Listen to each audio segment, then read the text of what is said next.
C'est un livre sur les théories du complot. Et vous savez, c'est laquelle ma théorie du complot préférée dans ce livre? C'est celle qui dit que l'Égypte a décalé le tirage au sort de la Coupe du Monde et la mise en janvier pour espérer battre le Nigeria durant la Coupe d'Afrique des Nations et ensuite passer dans le chapeau 1 et ne plus être dans le chapeau 2. Je trouve que la théorie a des arguments tellement convaincants et tellement solides. Non, je rigole. La théorie, elle est basée sur trois choses: un manque d'esprit critique, un manque de patience avant de parler, et ensuite de la haine et de la jalousie envers l'Égypte, tout simplement. Alors pourquoi est-ce que je fais la vidéo que maintenant? Pourquoi je ne l'ai pas faite il y a un mois? Parce que j'avais déjà clarifié la situation en commentaire avec des sources et des preuves, bien évidemment. Je ne parle pas sans preuve, moi. J'avais dit que ça allait être le classement FIFA de novembre qui allait être pris en compte, que c'était la FIFA officiellement qui l'avait dit en plus d'ailleurs. Mais durant tout un mois, jusqu'à ce matin en me levant et sur ma dernière vidéo, la plus belle des Coupes d'Afrique des Nations de l'Égypte, Cannes 2008, que je vous invite d'ailleurs à aller regarder, ça me ferait super plaisir. Et à quelques jours de la Cannes, ça pourrait vous mettre dans le mood. Et ça me ferait super plaisir tout simplement.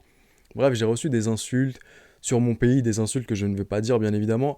Et pour ceux qui ne le savent pas, les insultes, quand il y a ne serait-ce qu'une petite grossièreté dans votre commentaire, ces commentaires supprimés immédiatement. Et quand il y a de la haine envers un peuple, envers une personne, envers tout un pays, c'est utilisateur bloqué, clair, net, précis. Et avant de commencer, je tiens à distinguer deux catégories de personnes. Premièrement, les personnes qui innocemment ont pensé que ça allait être le classement FIFA de janvier, vu que le tirage était en janvier, ils ont fait le lien entre les deux, sans arrière-pensée, innocemment bien évidemment, et ça, il n'y a aucun souci, l'erreur est humaine et on peut se tromper.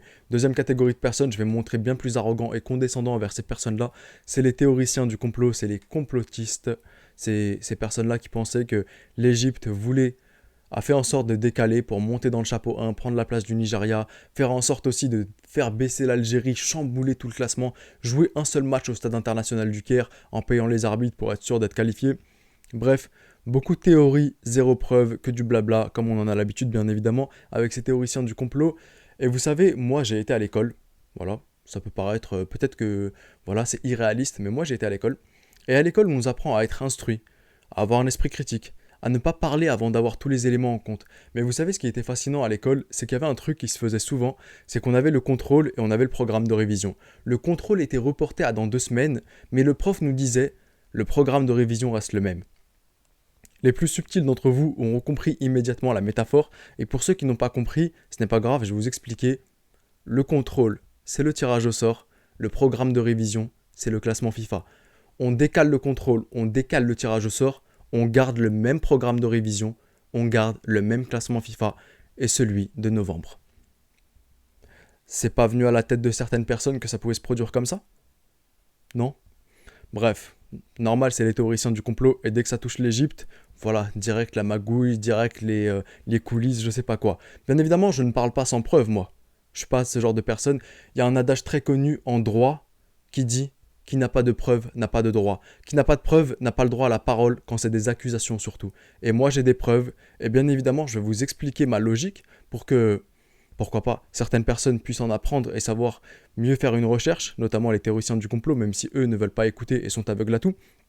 Donc, première des choses, on va partir du principe que le tirage est en janvier, c'est le cas, et que le classement FIFA sera celui de janvier, ok?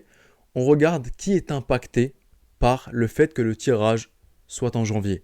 Seulement 2 pays sont impactés. L'Égypte positivement, le Nigeria négativement.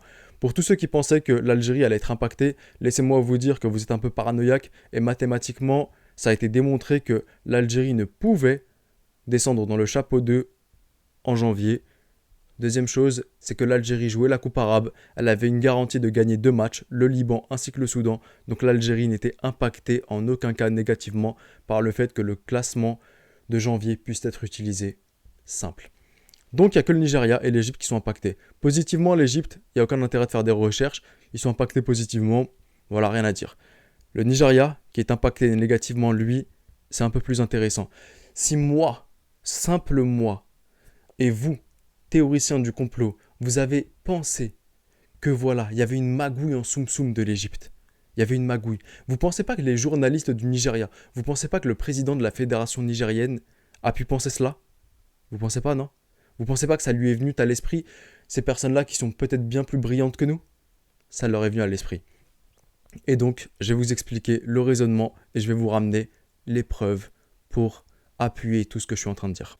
Première chose qu'on va faire, c'est on va taper Nigerian Football President. On va chercher qui est le président de la fédération du Nigeria. Ça va être plus simple. On a donc Amaju Melvin Pinnick. Amaju Pinnick est le président de la fédération du Nigeria. On va taper Amaju Pinnick. World Cup Draw. Ça veut dire tirage au sort, Coupe du Monde. Et on va savoir. Et on va voir qu'est-ce qu'il nous dit là-dessus. Ok, je cherche en anglais, on a plus de facilité. Et voilà, plein d'articles sur les qualifications à la Coupe du Monde, le tirage au sort, les barrages, etc. Ça date, comme vous voyez, du 2 décembre, 4 décembre, 3 décembre, et ça remonte parfois au 1er décembre aussi, je crois. Non du tout, c'était ok, le 2 décembre, et on va voir ce qu'il nous dit. On va voir. Qu'est-ce que nous dit Amaju Pinnick, le président de la fédération du Nigeria? Ok, il nous dit donc juste là, voilà, attendez. The CAF Executive Committee met and decided that the last FIFA rankings in November will be used for the World Cup draws. Pour les complotistes, bien évidemment, ils vont pas croire à mon anglais, donc on va aller sur Google Traduction, et même Google Traduction, ils vont nous dire « Ouais, c'est pas réel ». Le comité exécutif de la CAF s'est réuni et a décidé que le dernier classement de la FIFA en novembre serait utilisé pour les tirages au sort de la Coupe du Monde. Alors maintenant, vous pouvez soit croire le président de la fédération du Nigeria et la CAF qui a dit que ça allait être le classement FIFA de novembre qui allait être pris en compte, soit vous pouvez aller regarder des vidéos sur YouTube, lire sur Twitter et vous rassurer en lisant des complotistes, en lisant des personnes qui voilà, pensent que l'Égypte magouille. Et pour ceux qui font des vidéos ou qui écrivent des articles ou autres, vous pouvez aussi voilà, les écrire avec plaisir. Vous n'avez pas de preuves en revanche. Vous pouvez vous rassurer avec cette communauté un peu, il y en a pas mal des jaloux de l'Égypte, des personnes qui pensent que l'Égypte complote depuis l'époque des pharaons, il y en a beaucoup. Vous allez pouvoir vous rassurer, mais vous n'avez aucune preuve et malheureusement, quand vous faites face à un esprit un peu plus critique, un peu plus brillant et des personnes qui savent faire des recherches, vous tombez très très vite de haut. Comme je l'ai dit dans cette vidéo, qui n'a pas de preuve n'a pas de droit. Et surtout lorsque c'est des accusations. Quand vous n'avez pas de preuves, vous n'avez pas le droit d'accuser ni de parler. Et des preuves, il faut que ce soit des preuves certifiées et qui ne viennent pas de n'importe où aussi, hein, des vraies preuves. Voilà. Maintenant, j'ai mis les choses au clair, il y aura toujours des jaloux. Il y aura toujours des personnes qui ont un peu, voilà, cette haine envers le succès d'un pays, d'un club même. Ça arrive. Ça existera toujours. Malheureusement, ils n'ont pas de preuves. Donc voilà, leur parole ne vaut pas grand-chose.